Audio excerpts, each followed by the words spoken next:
It is bloody cold today, but it's perfect weather for grafting and pruning and things like that, folks, because we're going to get stuck into it. And you can see this tree that I'm standing right next to, and I'll give you the backstory on it. Now, this is a pear tree, which is always giving me a bit of grief because it's just not a healthy tree, meaning the ground below isn't as healthy as I'd like it to be, or the tree likes it to be. But even sometimes when you try and work the soil to your best of ability and give it all the good stuff, the tree just doesn't want to recover well. Although in saying that, this is the most growth, and you look at it, it's pretty messy, isn't it? Now, this tree had a lot of larger limbs on it. They were quite large, they were sticking up to about here, so it was about 4 or 5 times, that's the smallest of the limbs, and you can see how high they reach. Whereas all these larger ones, well, they were even further out in width and sort of size. Now, we cut these off, and for those of you who were here on the workshop days, because we ran some pruning and grafting workshops last year, you'll know, I'll remember that we actually came here and used our little chainsaw and we cut these limbs off. And my mate Craig Castry, who does all the grafting at Werribee, not all of it, but with the team there, was also here. We were conducting the workshops and we demonstrated on how to graft some signwood onto these plants. And what I mean by signwood, and that word itself means a little twig off another tree that you're going to take and graft it onto this tree, for example. So this would have come from another pear tree, let's say. Now that's called scion. It's spelled S-C-I-O-N. For those of you who've never said or heard that word before, that's what we take from our favourite tree. It could be your neighbours, it could be your family down the road, or somebody that you love the fruit that comes off that tree, and you want to take it home and graft it onto a tree similar to yours. Now, you can't graft an apple onto a cherry or a peach onto a pear. You want to keep them like, you know, apples with apples, or apples and pears together with nashi fruit as well, and keep your cherries together and so on.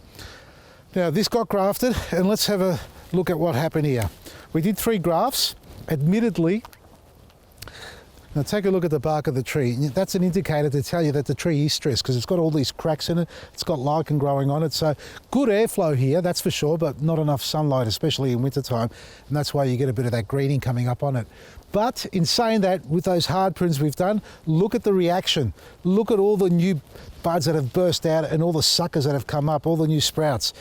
That is a good sign to tell you that the tree is coming back to good health. So in actual fact, what I think we should be doing here, and I'm going to leave this for the workshop, is to cut this off right down here, even lower in fact, because we've got one good branch here. We've got a really good one here that's come up. We've got a lot of these other ones on the sides. All these uprights have to go. They're no good to us. But around here, these larger limbs that we did cut back, so that one there took. I should have explained here what's going on. This is Craig's graft that he's done here. Now, he did it on top. For those of you who do a lot of grafting, will probably say that's not a good spot to put it on. Well, we couldn't put it on any other spot because the bark was so brittle. That was the only place he could actually find that would take really well. So we left it there, but that's doing well. But on this side, this is another one that we did over here. But unfortunately, this one didn't take. So this is the signwood that we've had grafted onto it, and you can see how it's cut on the one side. And it's grafted to the edge of the bark itself, or the stem, where we've peeled back the bark and just inserted it onto the side there. Now, we're going to do this one again in the next workshop, and we're going to clean all this up.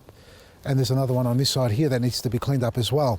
So if it was me, which it is me, because I'm the one who's talking at the moment, I'd be taking off all the inner growth, get rid of it. And the reality is that this tree will burst back with a vengeance again to try and grow again, because it's going to want to grow some foliage to photosynthesize, you know, and build up its sugars and then feed the microbes in the soil, and in return it gets its nutrients and becomes stronger and healthier. So all those inner branches are going to come out. But what I want to do today is just do a little demonstration to show you what we're going to be doing in the workshops. Now, they are going to be on from August. You can check out our website, Vasili'sGarden.com. There is a bookings page. You can see all the workshop dates there. Just select your favourite date and book it in, come down, because we're going to spend a good 4 hours walking around, and you're going to get some hands-on as well. So you get the opportunity to do some grafting as well. You can graft with a budding grafting knife. You can graft with, well, in fact, I've seen people use kitchen knives, butcher's knives. I've seen for cutting up the branches or splitting it open. I've seen people using chisels and just a good old bolster or a hammer. And then when it comes to taping them, they use electrical tape, they use masking tape, they put plastic bags over the top. Look, there's many different ways you can graft, and obviously a lot of those folks that I've travelled in their homes around to look at their gardens, they've been very successful. So who am I to walk in there and tell them, no, that's not how you graft, this is how you should be grafting? It's just a technique that they've adopted that works for them. It's probably been passed down from their parents and grandparents. And some of those tools are decades old as well. And blunt, by the way, but they've mastered it and they've been able to do it. But for those who want to tinker in the grafting world and budding world and have not done it before, have very little knowledge about it, well, we're here to teach you, show you and demonstrate with you, and obviously hands-on, using the right tools that have been designed for that purpose. So let's go through some of the tools which I've got over here. So what we're looking at here now, folks, obviously my Lowe's is what I love using. This is the Duo budding grafting knife. Now, to understand grafting and budding, they've got a flat side and a tapered side on these blades. One side's flat, so that side, the flat side of the blade has to sit flat on the actual twig or branch that you're going to be cutting into. So you get a nice clean cut. So that's tapered on this side, so you don't want to be cutting with your left hand. So they are left-handed and right-handed. And obviously the tapered side will have a little recess or cut out there. That's for your fingernail to pull in, so you can open and close it carefully. These are super sharp, right? And on this side is what you use to help peel back the bark. So once you do your little cut, and I'll demonstrate that shortly. So that's not the top end, but very high priced. I mean, they can get even more expensive. You can get a wood grain finish if you're really pedantic and like something fancy.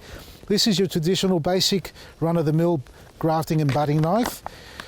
99% of our viewers have got one of these. So if you're not one of those, well, you're 1%. Now this is exactly the same concept, flat side on that side, curved on top, that sits above, you pull with your right hand towards your body. If you want to use it with your left hand, you want to pull away from your body, so you keep the flat side down on the stem, and again, to peel back the bark. Now, what I've got here, this is from Italy, and I haven't had these on, well, we've had them before, but not for a long time since. We've got the full kit here, and if I can remember the bloody name of it, it's, can anybody read that? Tennessee da Italiano, you Italiano, mi non comprende. Can you read this one for me and just translate it on, you know, in the comments section for us, folks? It's called the grafting tool set. It's basically a grafting tool, Italian grafting tool, and a crown graft. Now, what it has, and it's for those who really don't want to dabble with the grafting knives or budding knives because they are super sharp, this one's got all the cutting blades for you, all the different shapes.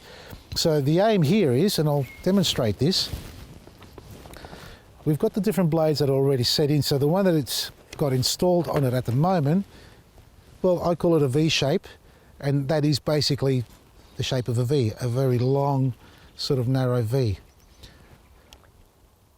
Okay, you can see that. Now what we do with that is basically insert, and I'll do it this way. It's got a little cutting pad there, so you lean it on it. You line this up dead smack in the middle of the actual blade itself, and simply press down as firmly as possible.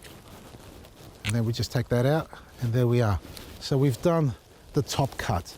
You can see how that is, V-shaped. Okay. Now we need to do a similar cut but in reverse, which means the opposite to that. Rather than having the V on it, it's going to have the cut out of a V. So we go to our tree, and this is, and one thing you've got to make sure is that you've got similar size in diameters as well. If anything, it can be the similar or larger. The rootstock, this is what we call the rootstock because that's connected to the root system of the tree. That can be slightly larger in diameter, but not smaller than that. Why? Because what we have here just underneath the outer skin or the bark is the cambium layer, and that's where all the sap flows. Well, not all of it, but most of the sap flows through that part there. And if you don't line that cambium layer up with this cambium layer, which is that lime sort of green color, the sap won't flow through to the signwood, and eventually it will die off, and that because it's not getting its nourishment. So what we do here, sorry for moving it down like that, line it up like this, neatly in the center, and we do the same cut on the tree. Nice and tight, done. It's already out, the piece is in here. I'll get that out afterwards, but have a look at that. So we've got the V cut out, and we've got the V cut here, and that should fit like a glove. Look at that, how cool is that? Now this sign wood is a little bit long, so we'll cut it down, but we've got 1 bud, 2 buds, we'll leave it to there, get rid of that. Now you can't just leave it like that because that's exactly what's going to happen. It's going to fall off. Got it. You put it back in carefully and avoid touching it as much as you can. That's the cut itself. We need to tape that up. And here are our options. Now with the kit itself, it comes with a mastic. Mastica per innesti. I don't know what that means in English, but I know it means mastic. I'm going to open this one up and I'm going to actually discount this kit, folks, because you can see I've used it only once so far. There we are. There's a nice mastic which you can apply on top of it, and I recommend you apply it on top of the taping. So before we go to that, it comes with its own tape as well, which is this one here, and we have these separate as well. They're not available just in the kit, they're available without the kit. Now yeah, this is nice. So it's got the paper on one side, we'll cut a little bit, look at that, it just stretches beautifully.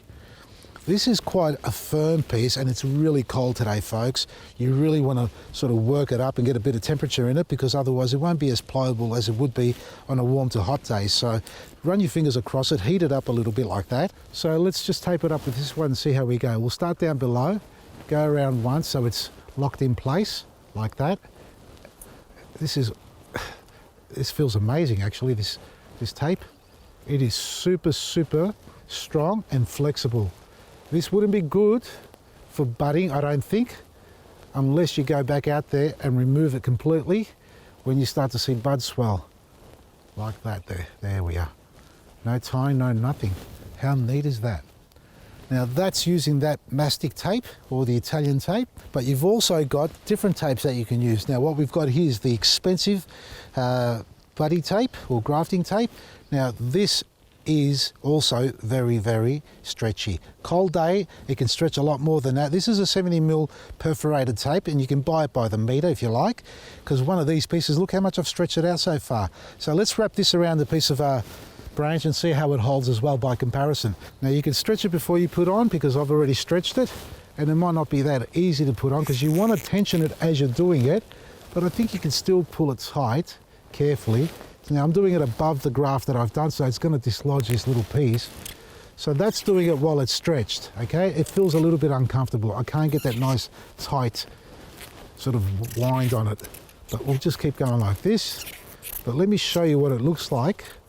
And this should stick as well onto itself, so you don't have to tie it up.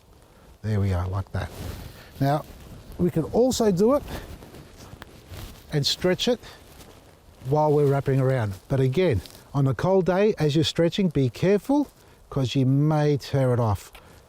So we'll just start on this side here, get a little bit going like that, and then hold it closer to the bark, or sorry, the stem of the graft, like the sign wood, when you're pulling it. Don't hold it too far back out here, because that will cause it to, probably cause it to tear, and you'll find it'll stretch in the middle rather than closer to the edge. So I like to hold it a bit closer like this, and just sort of keep my thumb wrapping around it like that as I'm pulling it. And you see how I stretched it a bit more?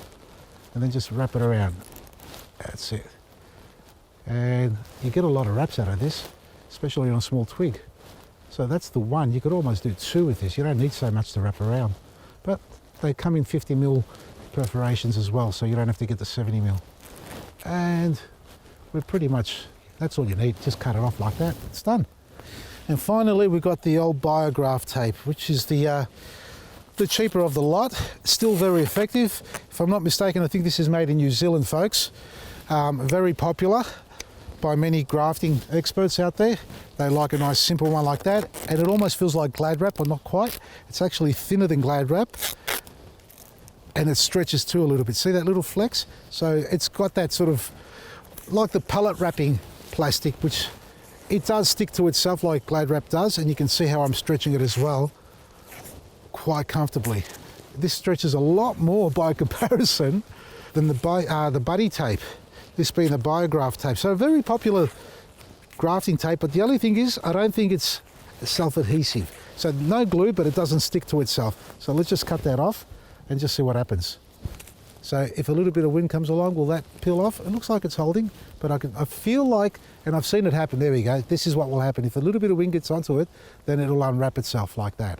So with the Biograph tape being the cheapest and a very, very cheap price by comparison to the other two, needs to be tied up. So best to get a little bit more, if I can find the end, like this, or you can tie it onto itself. So when you finish wrapping around, do a loop and feed it through like this. If I can see what I'm doing. I'm terrible at it, folks. There we are. It's called glasses. And just pull it tight. And that way it's tied up to itself. That's the off piece. So they're the three types that we have available. This is what you can do yourself, folks, so you can start grafting your own trees like I've just done here. And if you do know how to do it, well, knock yourself out if you like using your typical house blade or Stanley knife, which in the past I've done many a times. And look, and they can be successful if you get the right technique going and keeping your tools clean. Or otherwise, if you want to do like the professionals do, well, you've got a selection to go through, which is the Italian grafting tool and the crown grafting, which I haven't explained earlier, which is designed to be used on larger branches. And what I mean by that is you basically cut off the branch like we did with Craig's demonstration earlier, and you put the large branch in here, and it cuts out a V shape right at the edge of the branch, so you can insert your scion wood into it. So that is part of the kit with the Italian grafting tool and the paste and the tape. You do the edge cut onto the top of the timber itself, so it does a wedge out of that, and then you use the Italian grafting tool to basically do the cut onto the scion wood, which you insert, as we demonstrated earlier. Now I can demonstrate using the budding and grafting knife, which is a very simple process, but we're going to do a lot of that on the day in the grafting classes too, folks. But coming up to other episodes, we'll show different types of grafting techniques you can do as well. What I did forget to mention is that you've got a different types of blades. So you've got, this is a budding blade, I suppose, I think that's what you'd call it. It cuts out a notch or a whole piece out of the side of the stem, along with the bud. Then you do the same cut onto the stem that you want to graft it onto, and you insert that piece back into it. You've also got this whip and tongue cutting blade as well. Plus it comes with an Amiga shape cutting blade. So that's, you know, almost the Amiga shape. You've got a separate base pad there and replacement pads as well. So look, it comes with a lot of great products. All these come together with the kit and are used to be replaced on the Italian grafting tool, depending on the type of graft or bud you want to do, and obviously the size of the wood. Otherwise, you stick to one of these little beauties and you try your luck out there in the garden. If you don't succeed and you get tired of trying that, well, move up to the next level, which is this here. Well, not the next level. This is pretty much up there with the best. So they're available on our website, folks, the grafting classes and pruning classes, which are all in one, online. So you can book your classes when you're ready to come down. We've got plenty of classes running for the month of August. It's the season to be grafting and budding and all things like that. Or otherwise, don't forget our clean skin bags, that's what we're talking about. They are running out. As you know already, I've mentioned it so many times, we're clearing out the clean skin because we've got our labelled bags in stock and production starts next week. This is your week to be able to grab yourself a bargain and enjoy some great products at discounted prices. Vasili'sGarden.com from me, Vasili. So this is the range that I use, folks, but remember there are many brands out there that create great grafting tools and budding tools as well. So, but more importantly, I think it's understanding what you want to do with your garden as far as grafting. If you want to go down that path or budding, understand what you want to do exactly, how many trees or plants you want to start grafting or trialing, and then research some of the tools that are out there, because look, this is one range that I'm carrying that we love using, but there are many out there as well. So do your research, understand the tools. There's expensive stuff and not so expensive stuff out there. Learn how they are used, see the techniques that they're using them, or otherwise reach out to us and we'll give you some advice as well. As far as we understand of what goes on there, a typical budding grafting knife you get away with 99% of the time, but if you can't find yourself getting the technique right or a little bit scared of holding the knife because they are super sharp, well, there are tools like this available in circulation as they are on our website. Vasili'sGarden.com, everything you need every day from me, Vasili. Not Essie.